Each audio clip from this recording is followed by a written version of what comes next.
ঘুরতে গেলাম বাবুকে নিয়ে কক্সবাজার। আসলে কক্সবাজার ভাবিয়েন না, এটা হচ্ছে একটা মিনি কক্সবাজার।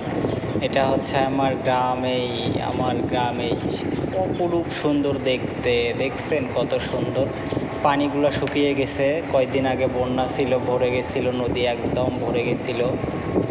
তো বাবুকে নিয়ে ঘুরতে গেলাম, প্রচুর বাতাস নদীর উপরে, পানি শুকিয়ে গেছে, দেখতে ভালো লাগতেছে। ওই যে কাশফুল দেখা যাচ্ছে, কাশফুল এখনও ফুটে নাই, ফুটলে আসলে অনেক সুন্দর দেখা যায়।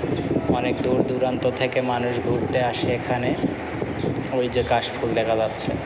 এই যে বাবু খেলতেছে, বাসায় যাইতে চাচ্ছে না। এখানে সুন্দর একটা আবহাওয়া, তো প্রকৃতির সৌন্দর্য আসলে অনেক সুন্দর। সুন্দর আবহাওয়ার মধ্যে বাবু খেলতেই ভালোবাসে। তো বললাম বাসায় যাইতে যাবে না। দেখেন কত সুন্দর জায়গা। আসলে সৌন্দর্যটা ফোনে তুলে ধরা যাচ্ছে না, অপরূপ সুন্দর একটা জায়গা।